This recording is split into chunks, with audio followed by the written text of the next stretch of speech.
Thank you, Rabbi Stern, and thank you for remembering the good old days. They were very special days in yeshiva, basking in the warm glow of Rav Moshe, with the triumvirate in the yeshiva of Rav Ruvain Feinstein, and L'havdil ben Chaim L'chaim, Rav Gershon Weiss, Echet Tzadik L'vracha, Tzchus Yagen Aleinu, and L'havdil ben Chaim L'chaim, Rav Chaim Mintz. It was an environment that was, on the one hand, full of Torah diligence and excellence, and on the other hand, saturated with striving for midas tovos and balance. And as we talk about our children in these turbulent times, one of the first things that we as parents have to do is try to teach our children a sense of balance. I have a fond saying that in the hand, the tallest finger is the middle finger. The smallest ones are the thumb and the pinky. That's to teach us that the tallest way is the middle way. They used to call Rav Moshe an interesting name. The fact that he was the Pesach Hadar, that was a given. The fact that he was the last word on any subject, that was a given. But they used to call him the Gaon of normalcy. That's what they used to call him. It was very normal. The Rambam says that there's such a thing called the Shvil Hazov, the golden path. Now over here, the academy has over here, the yellow brick road. But that's not the golden path. Dorothy's walk down the yellow brick road. The golden path is the Derech HaEmtza, the middle road, balance. And it's not easy to teach balance. But we're living in a world of extremes, of all kinds of radical behavior.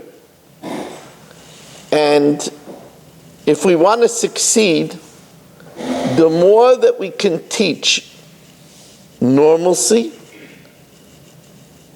the better chance our children will have at succeeding in marriage and raising healthy children.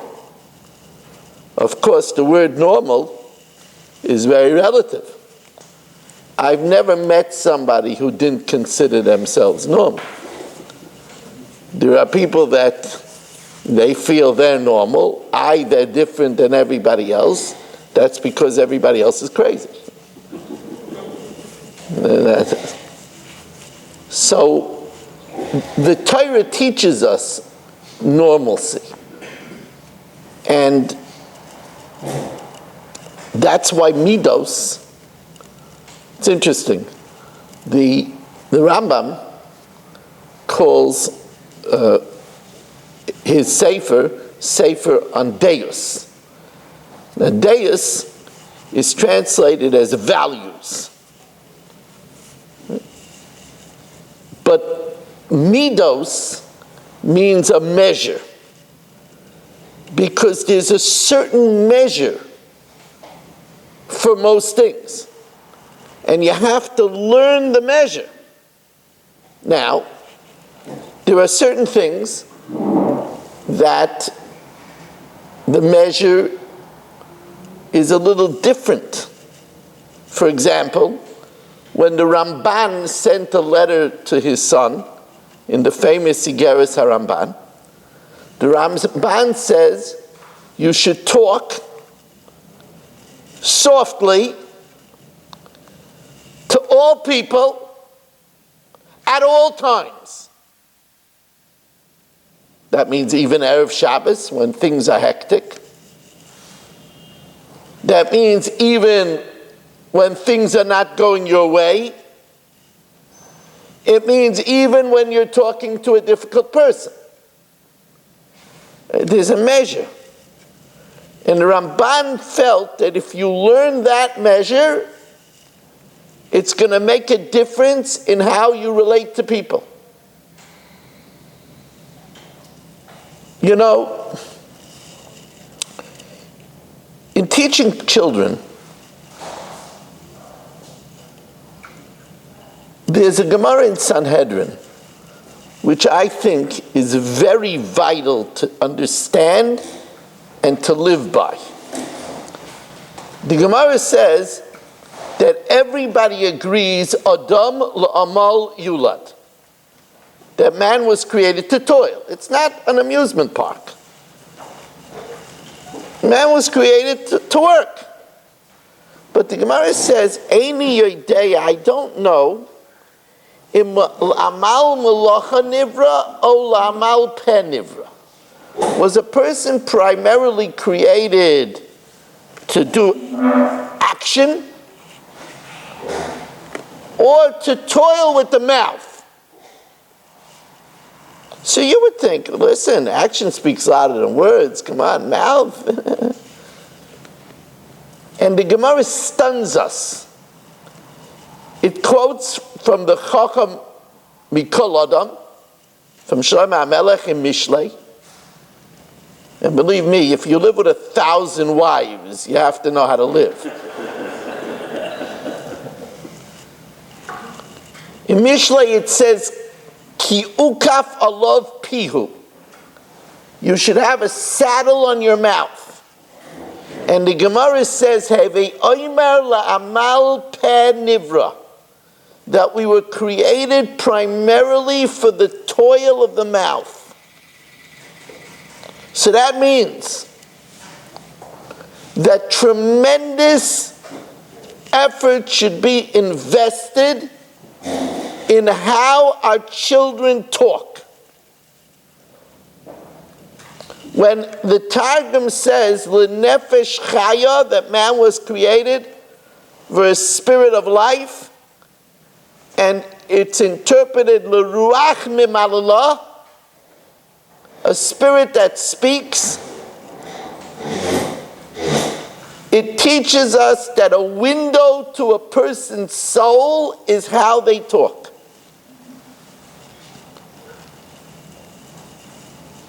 Don't say, talk is cheap.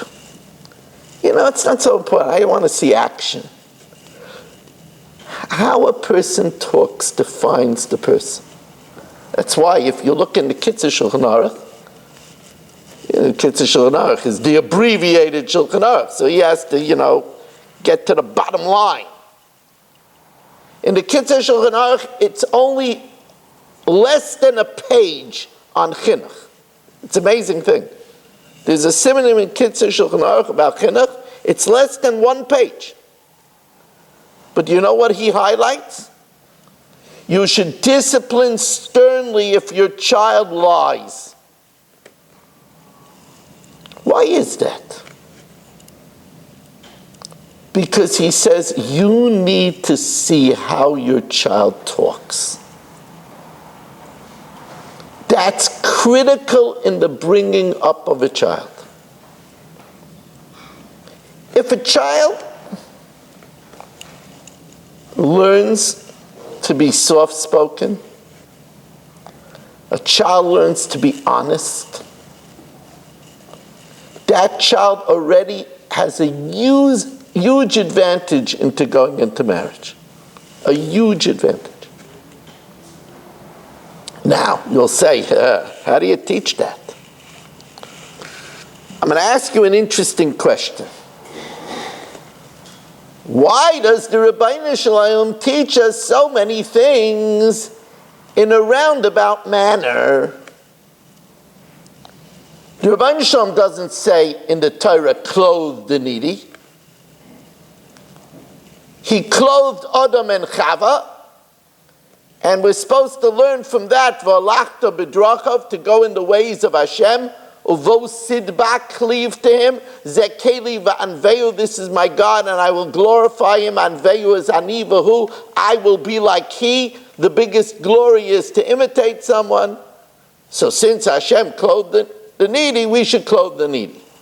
And since Avraham Avinu was visited by Hashem when he was in the third day of the Milah, so Hashem visited the sick, we should visit the sick. And since when Yitzchak passed away, so Hashem came, when Avram passed away, Hashem came to comfort Yitzchak. We learn to comfort the mourners. So you'll ask me a good question. Hashem, why did you just tell us, visit the sick, comfort the mourner, clothe the naked? That's question number one. Question number two. We learned that Avram pitched Sarah Imenu's tent before his, so we're supposed to honor our wife more than ourselves. And we learn that the Avos HaKadoshim, Yaakov Avinu, was good with all his wives. It says, Ma toivu alecha Yaakov. So most people learn Ma toivu alecha Yaakov means that he spent many, many years in the tents of Shem ve'Ever. And that's Ma toivu alecha Yaakov, ein toiv ela Torah, shenema ki lekach toiv nosati lachem. But Ma toivu alecha Yaakov also means that he had 4 wives, and he lived righteously with all 4 wives, Rachel, Leah, Bilhah, and Zilpah. Because a wife is toiv, ain't toiv ela isha, shenemar, loy toiv yoisa adam levada. So you'll say, I don't understand, Rabbi Weiss. Why doesn't the Torah say what to do? Why is he teaching us by Avram and Sarah and Rivka and Rachel, and Hashem does this and Hashem does that? And the answer, my friends, is that Hashem is teaching us how to teach. You want to teach, you got to teach by example. That's what works. There's a famous word from the Kotzker Rebbe. Kotzker Rebbe says, if you're going to yell at your child, why aren't you learning? This is what I pay so much tuition for, that you should come home and play with the Nintendo? You want to amount to something? Why don't I ever see you open a Sefer? If that's the way you educate your child, says the Kotzker, you're going to accomplish that when he grows up, he's going to know how to yell at his child. But if you want your child to learn, you got to get a big Gemara, open it up on the table with a big bang, and learn out loud. You know how many people told me that they Mava Sedra because they used to fall asleep Friday night hearing the sound of their father being Mava Sedra. That's how they used to sleep Friday night. They fell asleep listening to their father be Mava Sedra, so they're Mava Sedra. The Chavetz Chaim says in Kriya Shema, which we have to remember to say over because we said Kriya Shema early. In Kriya Shema, it says, V'limanitem oisam. Oisam is written defective without a vav. Because how do you teach them? V'limanitem atem. You need to learn. If you learn, that's how you're going to teach them to learn. The best way to teach is by example. That's the meaning when it says by Matan Torah, V'chol ha'amuro im hakolos. Everybody saw the voices. Now, the only thing I could see is if it's very cold outside and I talk, you see the smoke come out of my mouth. But you don't see my voice. You know, you have a vision of Hashem talking and you see musical notes floating through the air. What does it mean, v'kol ha'amroyim es hakolos? You know what the Mefarshim say? They say Hashem is teaching us that when you say something, the children have to be royim es hakelos. They have to see you practice what you're saying. That's the meaning of royim es hakelos. If you're talking by the Hashem, what do you say about the Dodgers? I switched to the Dodgers. So the Chazan is saying Chazos Hashatz, and you turn. So what do you say? You think the market is going to tank, huh? Or is there some life yet in the market? Huh? What do you think? See these grass prices?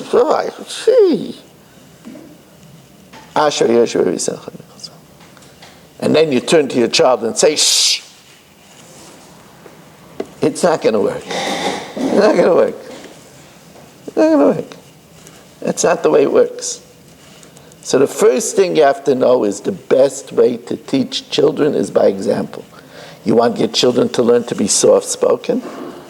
You have to be soft-spoken even when you're upset.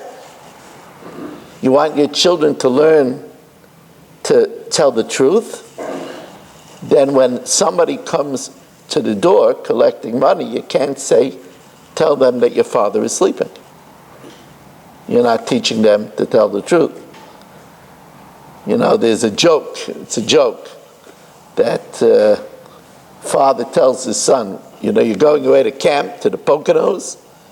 When you get there, I want to know that you arrived. But it's an expensive call. So I want you to call and say it's a collect call from Shoindu. Collect call from Shoindu. I won't accept the call, but I'll know. So just the son's luck, he tells the operator, collect call from Shoindu, and she says, Taka? Yeah. But it's a cute joke. But the message is much more serious. You want your child to be an emissary person, a person of integrity. Watch what you tell him to do. We need to teach by example. But then there's another step. Another step.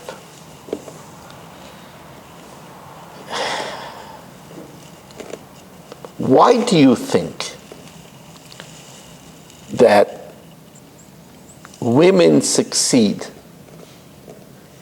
in giving over to their daughters a love of shopping? Why do you think they succeed at that? Because when she's going to the shop, she has a gleam in her eyes. We're going to spend the day, going to get something. And that is a successful Messiah. The same thing is true. A lot of fathers pass on to their children a love of baseball. Opening day. There's excitement. It's a pasuk in Kriya Shema.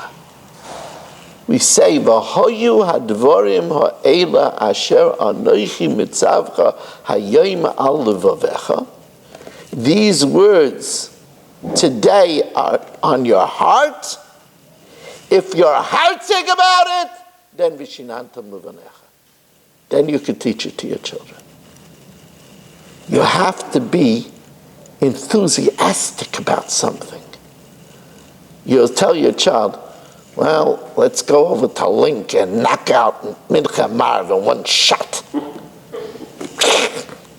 And then we could get home and do something. So that's not really an inspirational message about tefillah behislavos. It's just not. You know, we didn't daven Marv yet. I can't believe it. No. Remember, there's a famous Rashi, which is very mysterious. Rashi says that when the Malach was fighting with Yaakov and Yaakov prevailed, so the Malach said, Shalcheni, send me away, ki olah hashachar. It's morning. Says Rashi, ki olah hashachar, v'tzarech ani loimer shira, and I need to say shira. I need? Whenever any one of my children would say, I need to bench, I would correct them. I say, don't say I need to bench, I want to bench. It's not a burden. And yet, Rashi says about the Malach, V'tzorach ani loimer shira, I need to say shira. What's pshat? The answer is, that's a Malach. A Malach doesn't have a choice. He needs to. We, on the other hand, transcend the Malachim because we choose to. Think about what we say in Kedusha on Yom Tov. What do we say? Pamayim ba'ava shma oimrim. Twice with love. Somebody, that's a good thing to ask somebody. How do you say Kriya Shema? What do you mean how do you say Kriya Shema? With kavanah. But do you say with love? That's what we say. That pamayim ba'ava, we ask Hashem, right? That He should v'yochaynam. Yochad means to give favor, free, chinam. V'yochaynam am yachadim shemai, that declares your name unique. Erev avoker, in the evening, in the morning, b'chol yom tomid, every day, perpetually. Pamayim ba'ava shma imrim. It's a choice. We have to teach the children that choice. And we have to give that enthusiasm over. You have to always, whatever you're enthusiastic about, you're enthusiastic about the Seder, the children will be enthusiastic about the Seder when they grow up. That's why the Gedolim didn't like the song. It's a nice song, but they didn't like the song, Here Comes the Pesach Blues. And it's Journeys, right? So they didn't like that song. Because they don't want the children to feel that it's the Pesach Blues. You know, in the Warsaw Ghetto, they knew very well that they wouldn't be alive for Pesach. But they still cleaned for Pesach. Because cleaning for Pesach in itself is a great accomplishment.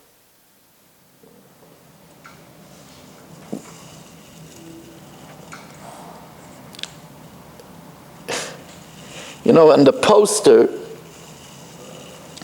it talks about turbulent times. These are very turbulent times. We have to know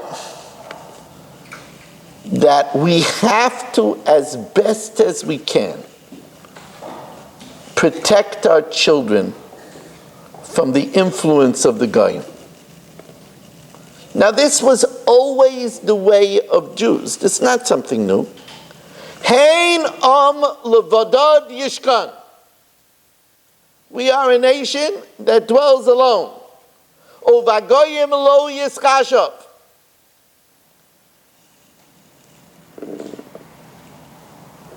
We know that we make safeguards that we shouldn't learn from the Goyim. The Goyish world now is at a new low. You know, when I was growing up,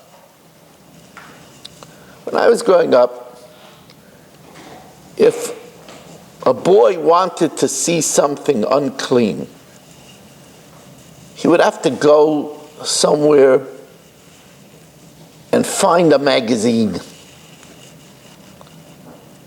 and maybe hide it.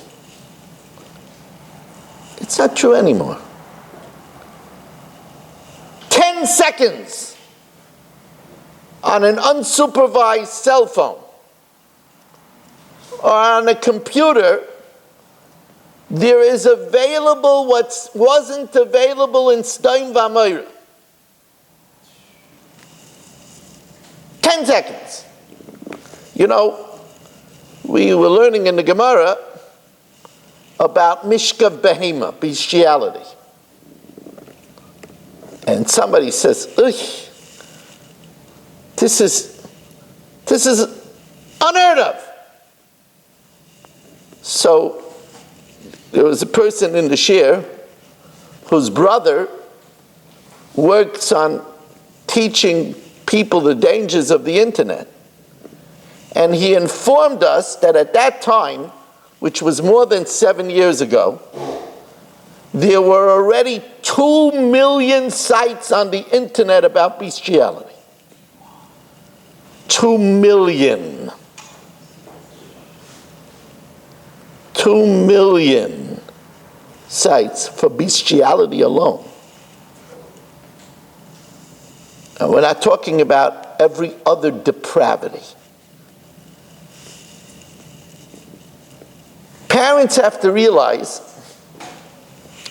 that if they want to have healthy, balanced children, they have to be educated in what their children are looking at. And they have to be aware that the children are much more savvy than them about technology. So you have to keep up at it.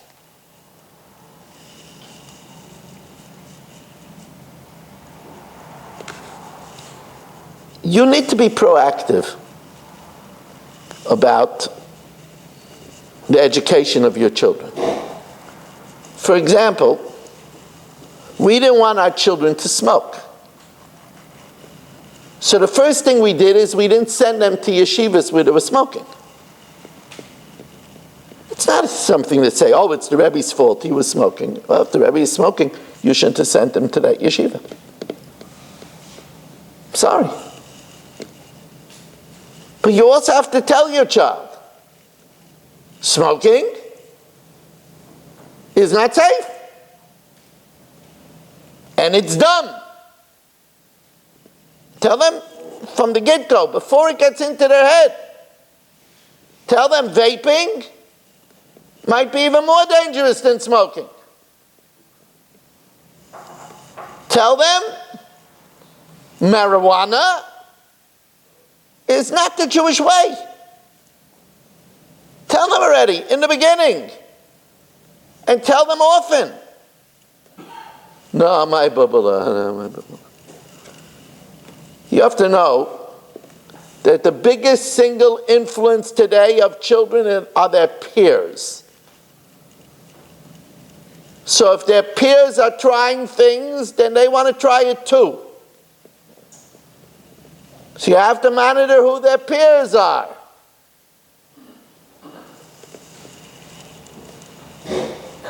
I remember I was teaching in a girls' school called Tiferes. I was teaching 12th grade. And on the level of Tiferes, some of the girls were skimping a little bit on dresses. When we say that, it's tame. Maybe instead of stockings, they were wearing knee-highs. So the principal came over to me and said, maybe you could talk to them about tznius. I said, absolutely not. A man doesn't talk to women about tznius. Because then the girl says, look where he's looking. Look where his eyes are. But I said, anyway, don't talk to the girls about tznius. Talk by the PTA. Get a woman by the PTA to talk to the parents about tznius. Because a lot of girls dress like their mothers. And as everything else, you want your children to be at a certain standard, you got to model that standard.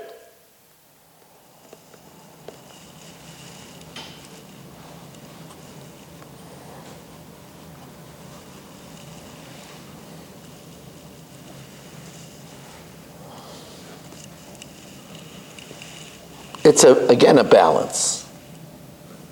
Because we want our children not to judge other people critically. But that's a balance in life. We have two eyes. One to look inward and judge ourselves critically, and one to look outward and judge others favorably. And again, we have to educate them in that way.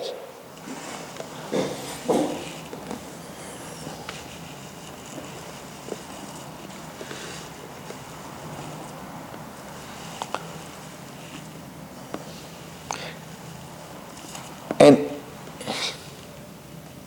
sometimes it doesn't help to be too strict. Because if we're too strict, then as soon as they get out of our hands, the pendulum swings all the way over to the other side. And they chop and they grab whatever we didn't let them have. So we have to know a balance. We have to know how to do things in a balanced way. You also have to know the child. Is the child an addictive personality? The child's an addictive personality. Well, we have computer games today that adult men wear a diaper so that they don't have to stop and they play for 12 hours straight. Because they're playing together with the whole world community and they're a hero and they're good and they're being cheered on by people all over the world and they can't stop. There's a real dangerous stuff. Rabbi Bender from Darchei Torah would not allow a certain computer game to be played and to be owned in the school because he said it was too addictive even for the normal boy. Talking about turbulent times, these are very turbulent times.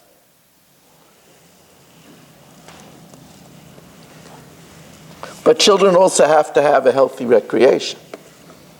So you have to pick and choose. You have to know. I learned something from my oldest daughter. My oldest grandchild, Chana Chaim, who's 14, was by our house. And he asked his mother, there was a J&J coffee. I like J&J, the coffee in the refrigerator. Ma, can I have a coffee? So she said, sure, take one. So I turned to her afterwards and said, honey, he's 14, he's having a coffee? She said, Tati, his friends are vaping. So I give him a coffee. His friends are vaping, I give him a coffee. And she's 100% right. She's 100% right. You have to know a sense of balance. You have to know what to give and what to hold back on. That's okay. He's going to survive with a coffee. He's going to survive with a coffee. Not having 5 coffees. Now, it's interesting that on the flyer there were 2 neschoyos to this share. One was about chinuch and one was a hashkafic Q&A. And the Rav wanted me to speak about parenting, so I did what he wanted. But I also wanted to answer some questions. And maybe, if you want to, on this subject, or what we spoke about this morning about Shalom Bayis, or on any other hashkafa, I'll take some questions. Don't all ask at once. And I'll take from the women as well. Any questions? Yes? Thank you. What about just normal use of phone that just is a time-wasting thing? I'm saying looking at WhatsApps or looking at kosher videos which are just not helpful, not useful. Okay. So again, you can cap a time with the phone. You could say, you want to relax and speak to your friends and WhatsApp and scroll the kosher stuff. You make up an amount of time that you think you should have it. He shouldn't be having it by his bedstand and checking it in the middle of the night. because that's what people do. He says, I need it for an alarm clock, get him an alarm clock. But we worry a lot less about the waste of time, but rather more about the content. And of course, there's the social fallout. And that is, there are a lot of people that forget what it means to have face-to-face discussions. You know, they can make a smiley and finish. They forgot to say, oh, that's so nice. It's really nice to talk to you. They have to hold up a placard, a smiley. You want to make sure that your child has face-to-face social interactions. And the child should go out and play ball, basketball, tennis, soccer, hockey. That's healthy to develop camaraderie. It's healthy for exercise. It combats obesity. It develops team and way to get along with people. It teaches people how to make a correct call and tell the truth. So encourage ball. I'm a big champion of ball. I still play ball myself. Next question. Yes? What is the rough think is a reason or cause or multiple reasons and causes of so many teenagers among yeshivas throughout America, throughout the world, so involved in alcohol and vaping, something which is out of control? Okay, so first of all, if the parents have glorified kiddush clubs where they spend $100 a bottle on single malt scotch, or they spend $1,000 on a bottle of dry wine, then that glorifies drinking in the eyes of the children. You do not want to glorify drinking. You do not want to say, oh, let's open up another bottle between the different courses. You don't, that's what's happening in our day. In our day, they're making these mega kiddush clubs where they have a budget.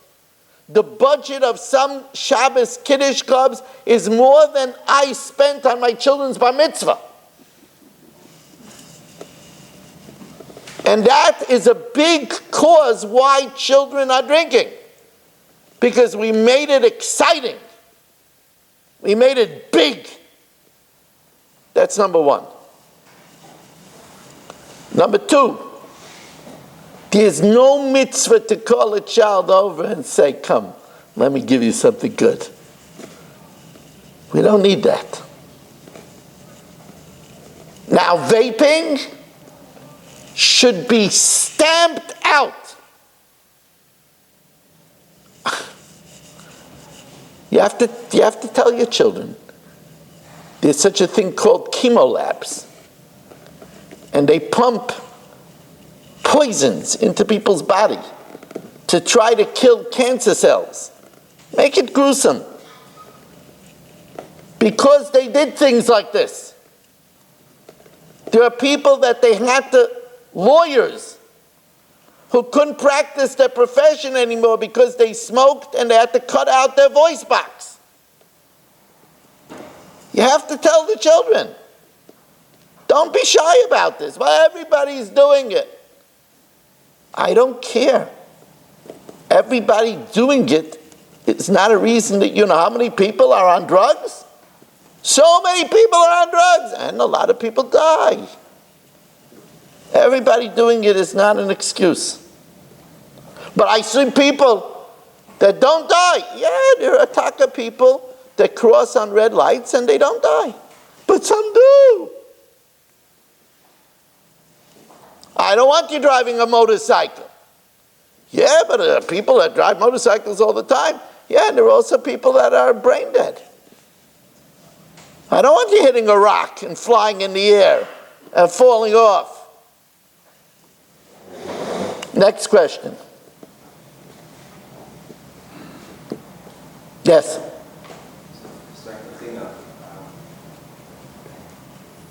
We try to teach our children to go on yeshiva, about kids. At what point do you entertain with children the necessity to the realities of making a living? That's when you try to push off as far as, in the young age, kids should know that there's obligation to make a living as far as life. Chanoich lenar al pi darkei. You won't know that right away. You have to wait. But after a while, you have to get a sense of your child. If your child is happy in the Beis Medrash, or he doesn't have the Zitzfleisch. Even then, it's possible he's not in the right yeshiva, and in another yeshiva he might thrive. But there could be a point that with the correct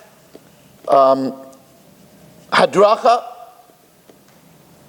you decide that this child should be a successful zvulun and not a successful yisachar.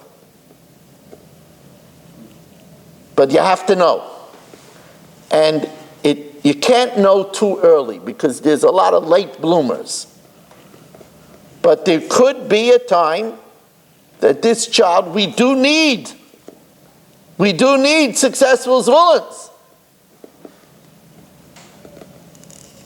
Next question. Yes? What do you suggest about kids? His son is about 15 years old, he's already begging for a license, driver's license. And we told him 16 is too early. I don't want him to hang out at night in the car and disappear. So we tell him 18 years old. Should we push it or do we go with If you could get away with it, keep him away from the car as long as possible. I didn't start to drive until I was 24. And the reason why I didn't is because I knew that if I would drive, everybody would ask me to do things, and I wouldn't learn. But your driving, first of all, is dangerous.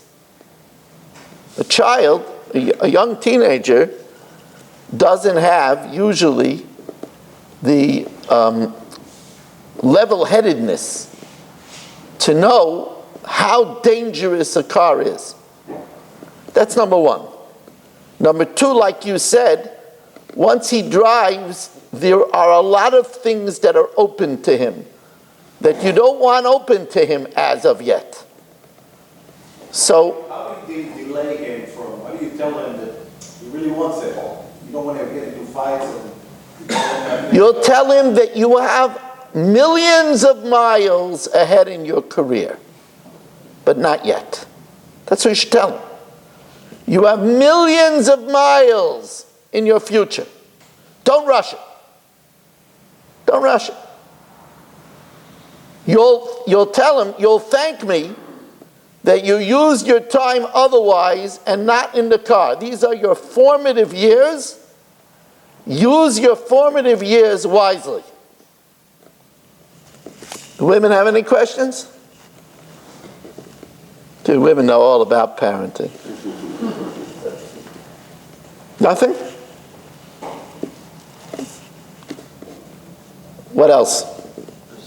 Yes. Like a response if your son calls your calls the other brother like, "Without me, you're the worst person in the world. What should be my?" Okay, so that's, you see, That was the beginning.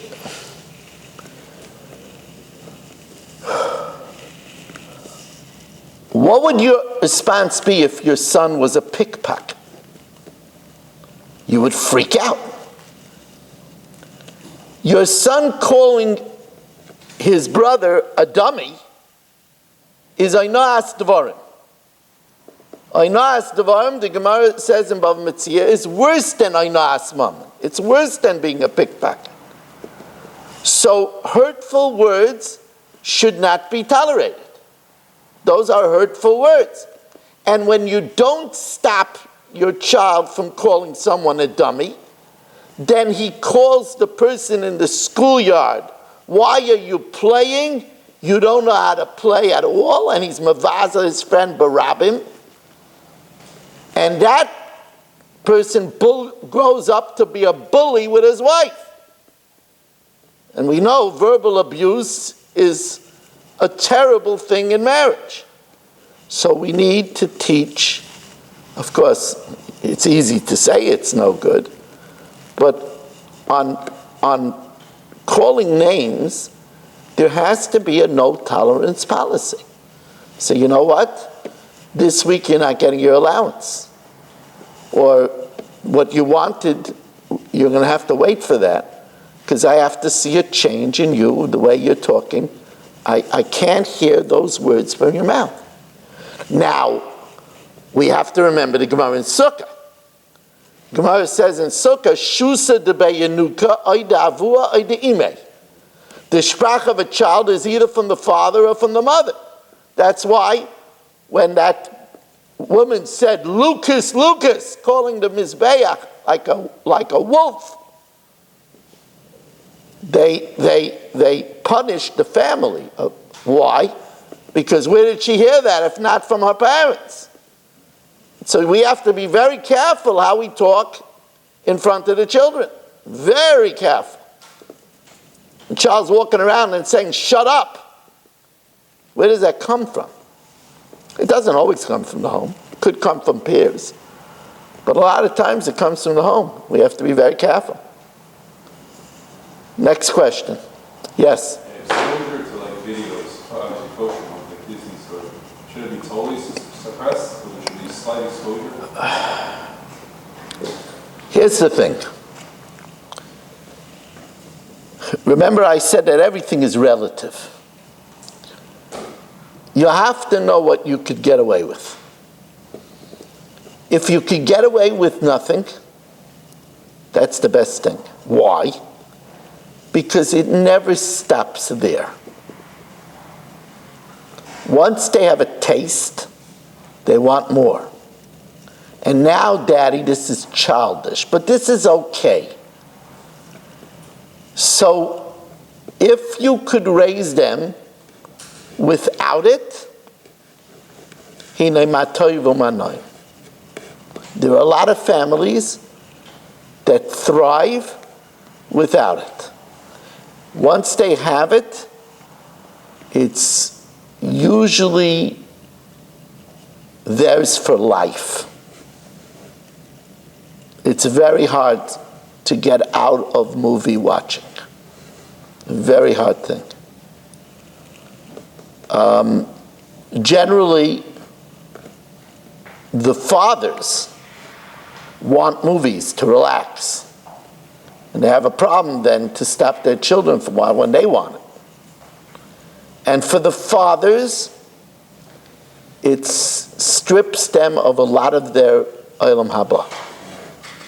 Because you're not going to make another Seder, you're going to watch another movie.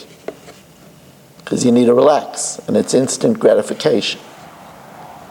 So, I know it's Hollywood here, but the brutal answer to that question is if it's possible to do without it, that's the best way to go. Now, if it's not possible, then go as safe as you can. But the best way is to not to have it. It's a different life with it and without it. With it, the family doesn't have to figure out what are we going to do. We'll watch a movie. Without it, so what are we going to do? It's a different life. So if you do without it, it's best to do without it. Next question. Yes? With regards to chutzpah, so it's a two-pronged question. trying to balance, like, ignore the negative instead of giving it too much attention versus it's not acceptable to speak that way.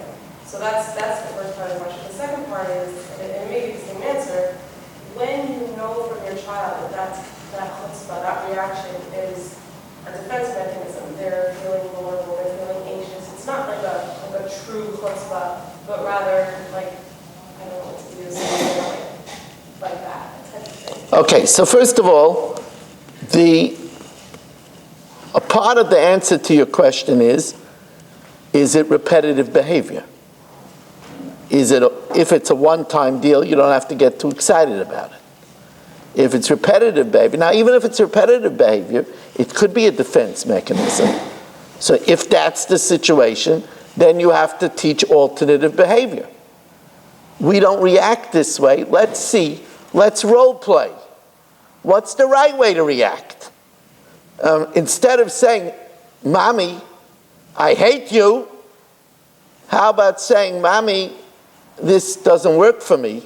What do I do? Or how about saying, Mommy, can we try to do something differently? Right? Instead of saying, Mommy, you're always so mean. Right? So you do a little role play. And you say, okay, let's see how you could say what you want to say differently.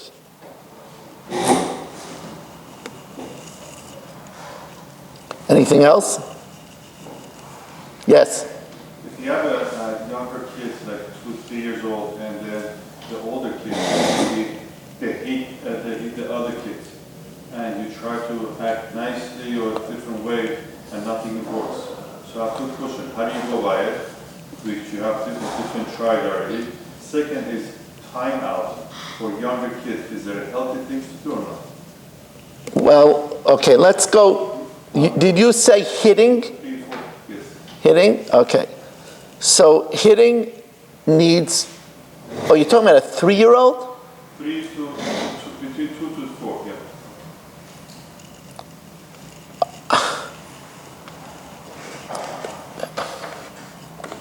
2-year-olds and 4-year-olds is a different planet.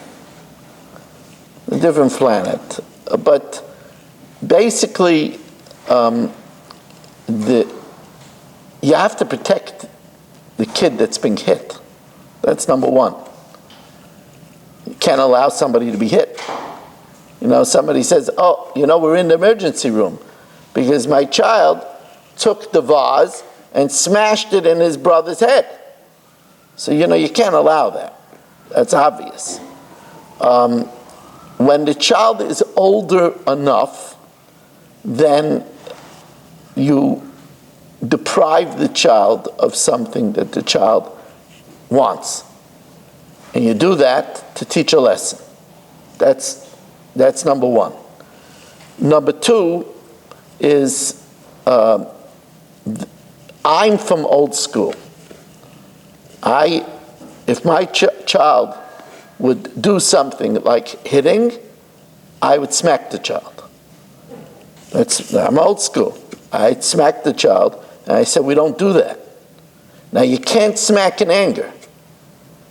If you're angry, you're not allowed to touch a child. But when you smack him, don't you teach him to hit? No.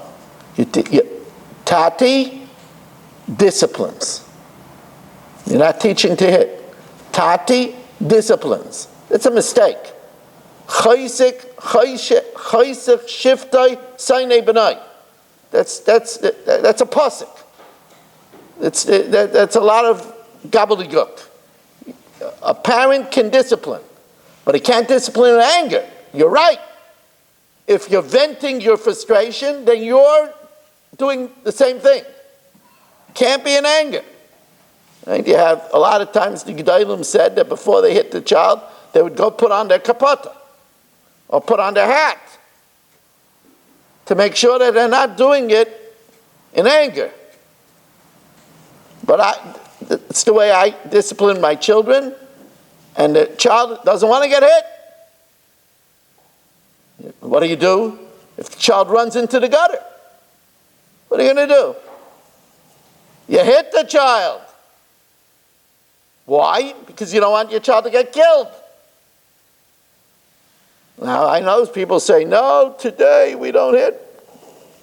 Well, if you cannot hit without venting, then you can't hit. But otherwise, you hit the child. Even if 4 or 5 times a day this happens? No. The idea being that the one time that you hit the child, that's going to stop the child from doing it. You have to do the right thing to stop the child. Obviously, if he's doing it 4 or 5 times, he's not getting the message. If he's hitting 4 or 5 times, you got to check what's going on. Why is he acting out? Maybe he's teething. You wanted to ask something? One last question was Mr. Dalmar. We live in a very affluent society, from society, it's very affluent, a lot of materialism around us. You have, kids 9, 10 years old, I want an electric scooter, I want this because the kid next door has it, or the kid across the street has it. How do we deal with wanting to keep up with the Schwartzes and the Goldbergs and so on? You're talking about a family that has the money or doesn't have the money? Either one. Okay, so the family that has the money should provide for what the other children have. So if other children have a Segway, there's nothing wrong with buying a Segway. If everybody is going for a trip away, there's nothing wrong with going for a trip away. Now, what do you do if you don't have the money? And everybody has the Segway, and you're getting a used two-wheeler, right, that has seen better days.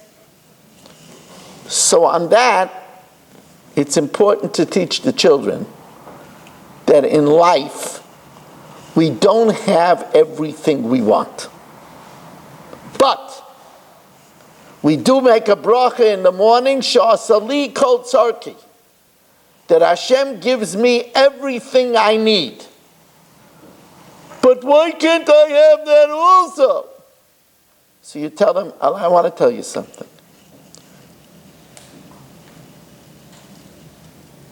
We're taught that we don't know what's going on by other people. And just because they have the Segway doesn't mean they're as happy as you. We don't know. Maybe they don't have happiness in the home. We don't know. Maybe they have stomach aches in the night. Maybe they have a lot of cavities. We don't know what goes on by other people. But Hashem gives to us, don't judge your happiness by looking at other people. If you do that, you'll never be happy in life, because there's always going to be somebody that has a better watch than you, a nicer car, a better dress, a better mark on the test. Don't judge your happiness by gauging it by what other people have. And it's a good time to teach the children that way.